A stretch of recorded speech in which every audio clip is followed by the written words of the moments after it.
Telangana RTC కార్మికుల సమ్మె వాయిదా పడింది. ఆర్టీసీ జేఏసీ నేతలతో మంత్రి పొన్నం ప్రభాకర్ జరిపిన చర్చలు సఫలమయ్యాయి. 2 రోజులుగా వివిధ సంఘాలతో మంత్రి పొన్నం సమ్మె విరమించాలంటూ కార్మిక సంఘాలను కోరారు. ఇవాళ ఆర్టీసీ జేఏసీ సెక్రటేరియట్ లో మంత్రి పొన్నంతో భేటీ అయ్యింది. చర్చలు సఫలం కావడంతో ప్రస్తుతానికి తాత్కాలికంగా సమ్మెను విరమించుకుంటున్నట్లు జేఏసీ ప్రకటించినట్లు తెలుస్తోంది.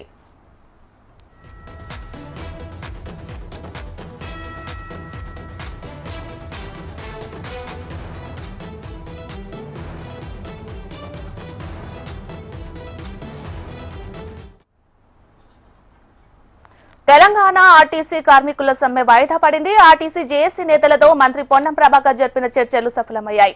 2 రోజులుగా వివిధ సంఘాలతో మంత్రి పొన్నం సమ్మె విరమించాలంటూ కార్మిక సంఘాలను కోరారు. ఇవాళ ఆర్టీసీ జేఏసీ సెక్రటేరియట్ లో మంత్రి పొన్నంతో భేటీ అయ్యింది. చర్చలు సఫలం కావడంతో ప్రస్తుతానికి తాత్కాలికంగా సమ్మెను విరమించుకుంటున్నట్లు జేఏసీ ప్రకటించినట్లు తెలుస్తోంది.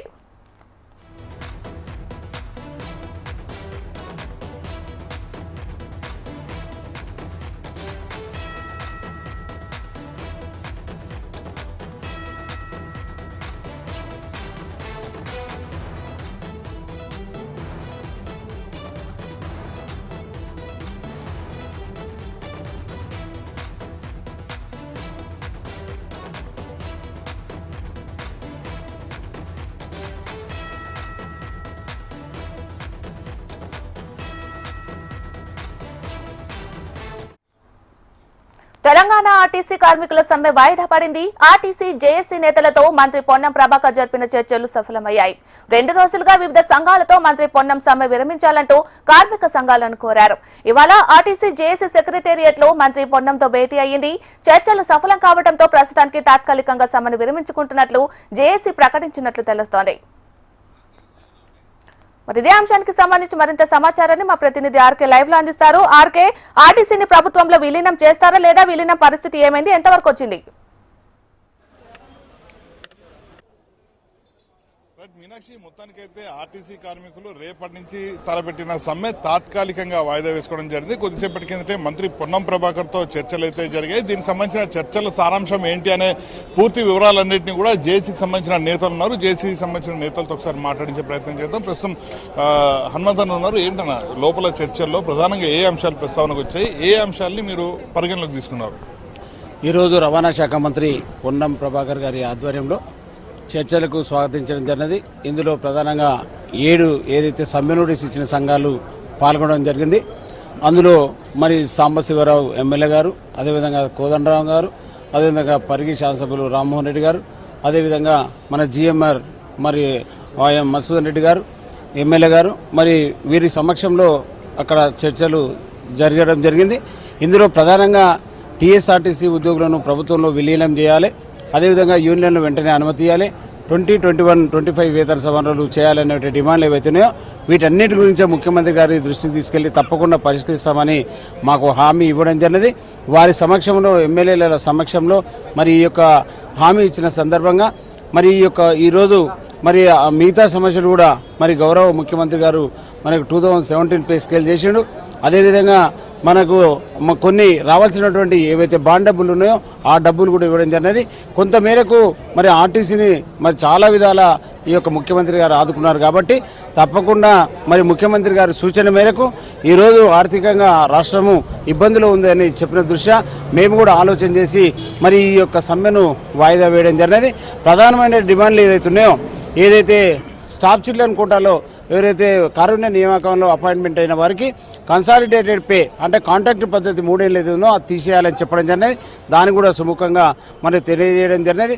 ఏదైతే బీఆర్ఎస్ కాలంలో అసలు అనేక ఇబ్బందులు ఏర్పడినాయి కాబట్టి వాటిని అన్ని తొలగించాలి. మరి దాంతో ఇబ్బందులు అవుతున్నాయంటే వాటి మీద కూడా అన్ని సమస్యల మీద కూడా ఈరోజు మన రవాణా శాఖ మంత్రి గారితో కూలంకషంగా చర్చించడం జరిగినది. అదేవిధంగా ఎలక్ట్రానిక్ బస్సులు ఏదైతే ఎలక్ట్రికల్ బస్సులు ఉన్నాయో 2800 బస్సులను మరి కేంద్ర ప్రభుత్వానికి లెటర్ వేసేసి ఇది ఆర్టీసీకే ఇవ్వాలి, ఆర్టీసీకే ఇచ్చే విధంగా మరి ప్రతిపాదనలు కూడా పంపించడం జరిగినది. ఇది కూడా సంతోషకరమైన విషయము. అదేవిధంగా కొంతమంది డ్యూటీకి వెళ్ళకముందే చెక్ చేసి డ్రంక్ అండ్ డ్రైవ్ పేరుతోటి వాళ్ళను డ్యూటీ నుంచి తొలగించారు. అట్టి వారిని కూడా డ్యూటీలోకి తీసుకోవాలని సందర్భంగా కోరడం జరిగింది. అయితే యూనియన్లు లేకపోవడంతో డిపోలలో పనిభారం పెరిగిపోయింది.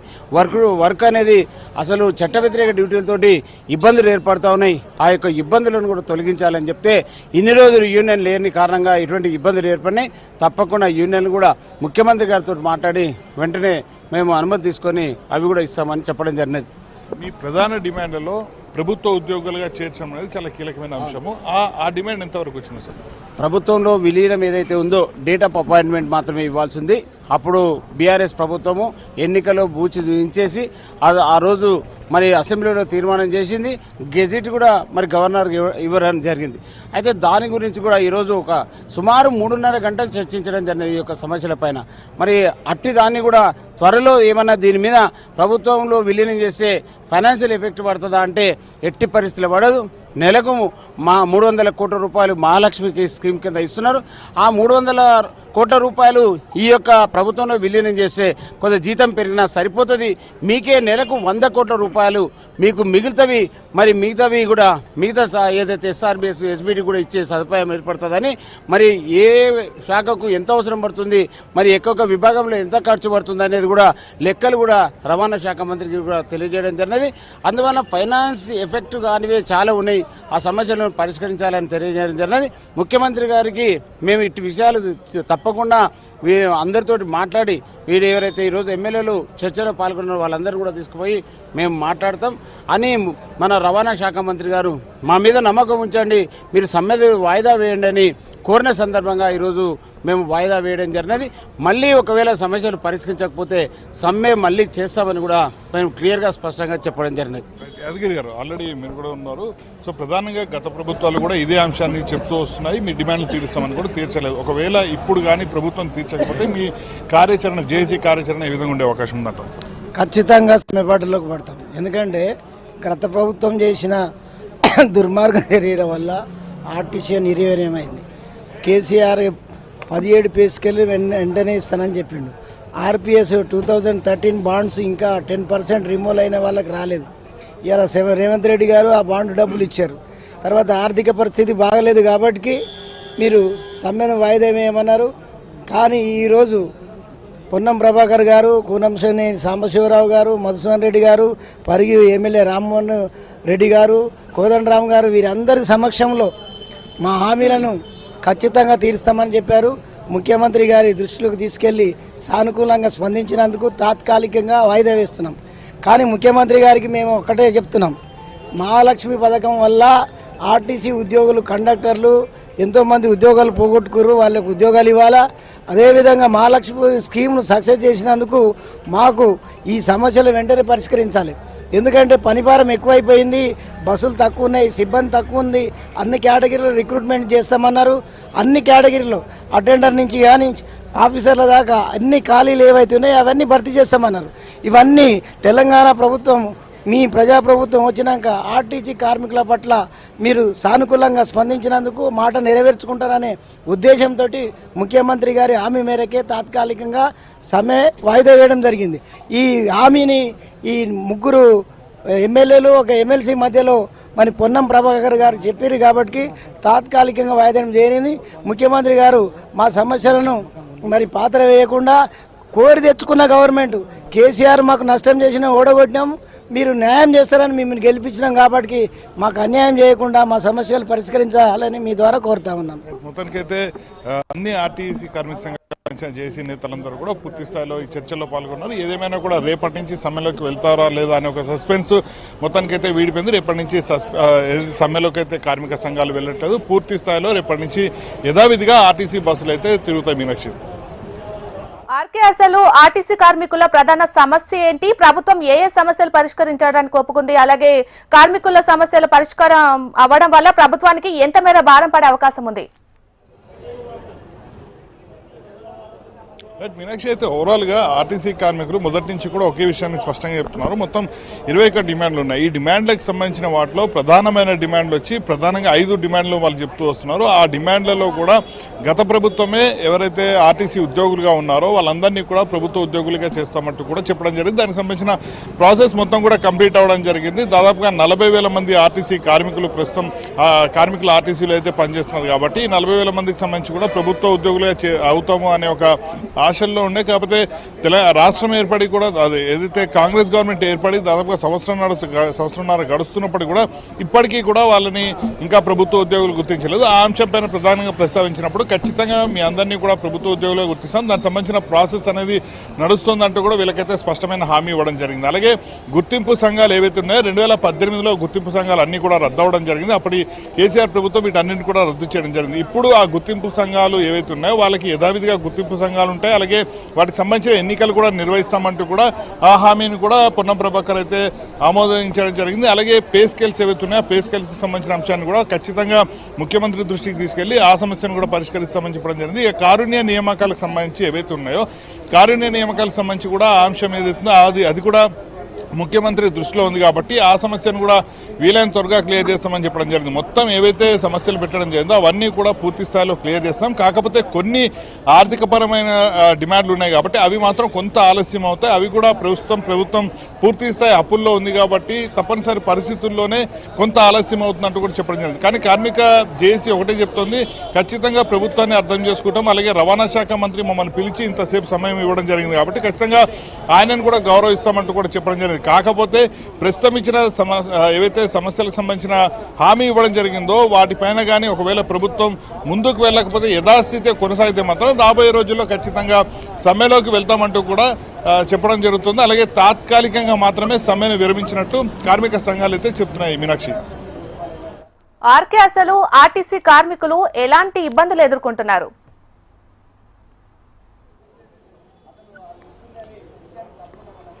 అయితే దీనికి సంబంధించి కూడా ఆర్టీసీ ఏర్పడిన దగ్గర నుంచి కూడా కార్మికులు చాలా సమస్యలను ఎదుర్కొంటూ వస్తున్నారు. కార్మికులు ఎదుర్కొంటున్న సమస్యల్లో ప్రధానంగా ఇటు కార్మికులైతే ప్రధానమైన సమస్యలు చాలా వరకు కూడా ఎదుర్కొంటున్నారు. ముఖ్యంగా ఈ డిమాండ్ ఆర్టీసీ కార్మికులుగా మీరు 2014 రాష్ట్రం ఏర్పడిన తర్వాత నుంచి కూడా అసలు ఎలాంటి సమస్యలు మీరు ఎదుర్కొంటున్నారు? 2014 తర్వాత కేసీఆర్ ప్రభుత్వం వచ్చినాక ఆర్టీసీని కంప్లీట్గా నిర్వీర్యం చేసిండు. ఆర్టీసీ కార్మికులను వాడుకున్నాడు. ప్రతి విద్యార్థి అమరుడైనప్పుడు ఆర్టీసీ కార్మికులు బస్ డిపోలు బంద్ పెట్టి వంట వార్పు చేసి సకల జనుల సమ్మెలు చేసి అనేకంగా తెలంగాణ రాష్ట్ర సాధనలో ముందడుగుంటే తెలంగాణ రాష్ట్రం వచ్చిన తర్వాత ఆర్టీసీ కార్మికులను సర్వనాశనం చేసిండు. సమ్మె చేపించి 55 రోజుల సమ్మె చేపించి అశ్వత్థామరెడ్డి పుణ్యాన కేసీఆర్ పుణ్యాన 55 రోజుల సమ్మె జరిగింది. ఈ ఇద్దరు పుణ్యాన 34 మంది కార్మికులు చచ్చారు. ఇప్పటి కూడా కోలుకోలేని స్థితిలో ఉన్నాము. కేసీఆర్ అయితే పెట్టిపోయిన ఈ ఎలక్ట్రికల్ బస్సులు ఏవైతాయో వాళ్ళ ఏజెంట్లకు బినామీలకు కట్టబెట్టిండు. దాటి ద్వారా ఆర్టీసీ నిర్వీర్యమయ్యే పరిస్థితి ఉంది. కాబట్టి రేవంత్ రెడ్డి గారు మొన్న మేడే రోజు ఆర్టీసీ కార్మికులు ఆర్థిక పరిస్థితి బాగలేదు, సమస్యలు మీరు వెంటనే పరిష్కరించే దిశలో కాకుండా వెంటనే త్వరగా కొంత సమయం ఏమన్నా అన్నాడు. అయినా 18 నెలల సమయం ఇచ్చినాం. వారి మాట ప్రకారం పొన్నం ప్రభాకర్ గారు ఈరోజు మమ్మల్ని పిలిచడం జరిగితే వారితోటి చర్చించినాము. అన్ని అంశాల పట్ల సానుకూలంగా స్పందించారు. వారు చెప్పిన 3033 పోస్టులకు గాను అన్ని కేటగిరీలు అంటే ఆఫీసులో డిఎం ఆఫీసులో కానీ హెడ్ ఆఫీస్లో కానీ పర్సనల్ డిపార్ట్మెంటు అకౌంట్ డిపార్ట్మెంటు ఏవైతే ఉన్నాయో అవి లేవని గుర్తు చేయడం జరిగింది. వాటిని వెంటనే దాంట్లో కూడా ఇంక్లూడ్ చేస్తామని చెప్పడం జరిగింది. అదేవిధంగా ఇంకొక సమస్యల్లో ఆర్టీసీ కార్మికులు ముఖ్యంగా డ్రైవర్లు కండక్టర్లు విధుల్లోకి వచ్చే ముందు ఇటు డిపో మేనేజర్లు కొంత హరాస్మెంట్ చేయడం లేకపోతే ఇన్స్పెక్టర్లు ఎవరైతే ఉంటారో వాళ్ళు కొంత ఇబ్బంది పెట్టడం అనేది తరచుగా వస్తుంది. దీనిపైన ఒక కార్మిక సంఘాలు ఎలా పోరాటం చేయాల్సిన అవసరం ఉంది? కార్మిక సంఘాలు నోటి మాటతోటి కార్మిక సంఘాలు లేవని కేసీఆర్ చెప్తే కేసీఆర్ ప్రభుత్వం పోయినాక కూడా మరి ఆర్టీసీలో ఆ విధానం కేసీఆర్ ప్రభుత్వం కాదనే సంగతి మరి రేవంత్ రెడ్డి గారి నోటీసులో పెట్టినాం. ఇవాళ ముఖ్యమంత్రి గారు మీరు స్పందించాలా. ఎందుకంటే కేసీఆర్ గారు యూనియన్ లేవంటే మీరు వచ్చినాక కోరి తెచ్చుకున్న ఈ కాంగ్రెస్ ప్రభుత్వంలో ఆ కేసీఆర్ విధానాలని పాటించడం వల్ల కార్మికులు ఆత్మహత్య ప్రయత్నాలు చేస్తున్నారు.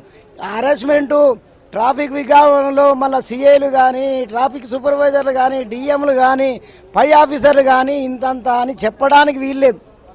వాళ్ళు చేసే హరాస్మెంటు కార్మికులు భయభ్రాంతులకు గురయ్యి ఆత్మహత్యలకు ఎంత ఘోరంగా ఉందో ముఖ్యమంత్రి గారికి మీ ద్వారా తెలియజేస్తాము. ఈ 18 నెలల కాలంలో ఆర్టీసీ యూనియన్లు లేవంటే మీరు గెలిపించింది ఏమిటికి? మా యూనియన్లు మాకిచ్చి, మా హక్కులు మాకిచ్చి, మా సమస్యలు తీరుస్తారనుకున్నాం. కానీ ఇప్పటి వరకు కూడా సమస్యలు తీర్చలేదు. ఇంకా సమయం ఏమంటే సమ్మె రేపు రాత్రి ఉందని చెప్పి ఇవాళ మేము సమ్మె వాయిదా వేసుకుంటున్నాం. అంటే మీ మీద ఉన్న గౌరవం తప్ప వేరే లేదు. ముఖ్యమంత్రి గారు మా సమస్యలను పరిష్కరించాలా, మా అన్ని కేటగిరీలో రిక్రూట్మెంట్ చేయాలా, కండక్టర్ డ్రైవర్లకు పనిష్మెంట్లు ఇవ్వద్దు, తప్పు చేయని దానికి కూడా పనిష్మెంట్లు ఇస్తారు. డ్రంక్ అండ్ డ్రైవింగ్ మీ మిషన్లు తప్పు ఉన్నాయి, మీ సెక్యూరిటీ గార్డులు కక్ష సాధింపు ధోరణిలో డ్రైవర్ల మీద మరి భయభ్రాంతులకు గురి చేసి సస్పెండ్ రిమూవల్ చేపిస్తున్నారు. అది మంచి విధానం కాదు. ఎవరైనా మహాలక్ష్మి పథకం ద్వారా కానీ ఓవర్ సైట్ అయ్యి కండక్టర్లు రిమూవల్ చేసినా, డ్రైవర్లను రిమూవల్ చేసినా, ఆ రిమూవల్ అయిన ప్రతి ఎంప్లాయీని ఆర్టీసీ నుంచి శాశ్వతంగా తొలగించకుండా వాళ్ళ వెనక భార్య పిల్లలు కుటుంబం ఉంటుంది. కాబట్టి మీరు మానవతా దృక్పథంతో వాళ్ళందరినీ కూడా విధులకు తీసుకుంటే దాదాపు ఇంకా 450 మంది 500 పైన ఉన్నారంటారు. వారందరినీ విధులకు తీసుకుంటే మీకు 550 మంది 600 మంది రిక్రూట్మెంట్ చేసుకోవాల్సిన అవసరం ఉండదు. వాళ్ళు ఆల్రెడీ రిక్రూట్ అయి ఉన్నారు కాబట్టి వాళ్ళకు ఉద్యోగ అవకాశాలు ఇచ్చిన వాళ్ళు అవుతారు. మీరు రేవంత్ రెడ్డి గారు, పొన్నం ప్రభాకర్ గారి ద్వారా ఇవాళ మీరు చర్చలు జరిపించారు. మా చర్చల సారాంశం ముఖ్యం మరి మంత్రి గారికి, కూనంనేని సాంబశివరావు గారికి, మధుసూదన్ రెడ్డి గారికి, రామ్మోహన్ రెడ్డి గారికి, కోదండరామ్ గారికి వారి సమక్షంలో మరి విన్నవించడం జరిగింది. వారు మీకు విన్నవిస్తామన్నారు మా సమస్యలను. మీరు సానుకూలంగా మరి ఏరి కోరి తెచ్చుకున్న ఈ కాంగ్రెస్ ప్రభుత్వం మాకు అన్యాయం చేయదని, ఆర్టీసీ కార్మికులకు ఆదుకుంటుందని ఆశిస్తున్నాము.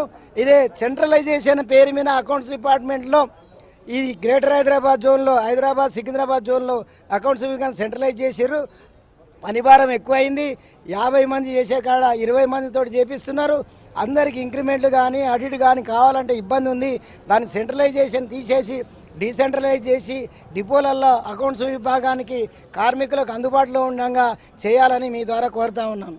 రైట్, మొత్తానికైతే ఆర్టీసీ కార్మికుల సమస్యలు ఏవైతే ఉన్నాయో వాటన్నిటిని కూడా ఈ ప్రభుత్వం పరిష్కరిస్తుందనే ఒక నమ్మకాన్ని అయితే కార్మికులు అయితే వ్యక్తం చేస్తున్నారు. ఏదేమైనా కూడా రేపటి నుంచి అయితే కార్మికులు సమ్మెను తాత్కాలికంగా అయితే విరమణ చేయడం అయితే జరిగింది.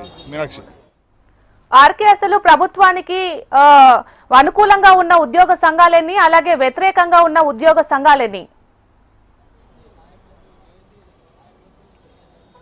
మీనాక్షి, అయితే ఆర్టీసీ కార్మికుల్లో మొత్తం కూడా 10 కార్మిక సంఘాలు ఉండేవి. అయితే వాస్తవానికి ప్రస్తుతం గతంలో కార్మిక సంఘాలు ఉన్న సమయంలో కూడా వీటికి సంబంధించిన ఎన్నికలు ఉండేవి. అంతా ప్రాసెస్ అంతా కూడా కొనసాగేవి. కానీ ప్రస్తుతం వచ్చేసరికి మాత్రం అలాంటి సిచ్యువేషన్ లేదు. పూర్తిగా కూడా 2018 నుంచి కార్మిక సంఘాలకు సంబంధించిన ఎన్నికలన్నింటి కూడా తొలగించడం జరిగింది. అదే కార్మిక సంఘాలన్నింటి కూడా పూర్తి స్థాయిలో రద్దు చేశారు. వీళ్ళే ఒక జేఏసీగా ఏర్పాటే, అన్ని కార్మిక సంఘాలు కూడా ఒక జేఏసీగా ఏర్పాటే వాళ్ళే కార్మికులకు సంబంధించిన సమస్యలు ఏమైనా ఉన్నా వాటిని పరిష్కరిస్తూ ఉంటారు. ప్రస్తుతం చూసుకుంటే మాత్రం నిన్న మొత్తం కార్మిక సంఘాలకు సంబంధించిన సమ్మె విషయంలో నిన్న 4 కార్మిక సంఘాలు కూడా అక్కడికి వెళ్ళడం జరిగింది. కార్మిక సంఘాలతో కూడా మాట్లాడడం జరిగింది. అలాగే ఈ రోజు ఐఎన్టీయూసీ ఏదైతే కాంగ్రెస్ సంబంధించిన అనుబంధ కార్మిక సంఘం ఉందో అది ఐఎన్టీసీ కూడా ఈ రోజు అక్కడికి వెళ్ళడం జరిగింది, మాట్లాడడం జరిగింది. ఇంకా ఈ రోజు ప్రధానమైన 5 కార్మిక సంఘాలు కూడా ఎంప్లాయీస్ యూనియన్ కావచ్చు, తదితర యూనియన్లన్నీ కూడా ఈ రోజు భేటీ కావడం జరిగింది. కార్మిక సంఘాలకు సంబంధించిన సమస్యలన్నింటినీ కూడా పూర్తి స్థాయిలో చర్చించడం జరిగింది. వీటన్నిటికీ కూడా కావాలంటే ఖచ్చితంగా ఒక కార్మిక సంఘం అనేది కావాల్సి ఉంటుంది. గతంలో ఎన్నికలు నిర్వహించిన సమయంలో ప్రతి 2 ఏళ్ళకు కూడా ఒకసారి వీళ్ళకి ఎన్నికలు జరుగుతుంటాయి. కానీ ఇప్పుడు ప్రస్తుతం అలాంటి సిచ్యువేషన్ లేదు. దాదాపుగా 6 ఏళ్లు గడిచిపోయి 7వ సంవత్సరం వచ్చినప్పుడు కూడా కార్మిక సంఘాలకి ఎలాంటి ఎన్నికలు నిర్వహించట్లేదు. ఎన్నికలు నిర్వహించకపోవడం వల్ల, కార్మిక సంఘం అనేది లేకపోవడం వల్ల కింది స్థాయి ఉద్యోగులు ఎవరైతే ఉంటారో ఇటు మెకానికల్ కావచ్చు, డ్రైవర్లు, కండక్టర్లు వీళ్ళందరిపైన కూడా పని భారం పెరగడంతో పాటు తీవ్రమైన ఉన్నతాధికారుల ఒత్తిడి కూడా పెరుగుతుందనేది ఎప్పటి నుంచో వీళ్ళు చెప్తున్నారు. కానీ ఎవరు కూడా పట్టించుకోవట్లేదు. ఇప్పుడు కార్మిక సంఘం అనేది వస్తే వాళ్ళ తరఫున ఫైట్ చేయడానికి ఒక వ్యక్తి ఉంటారు అనేది మొదటి నుంచి కూడా వీళ్ళు చెప్తూ వస్తున్నారు.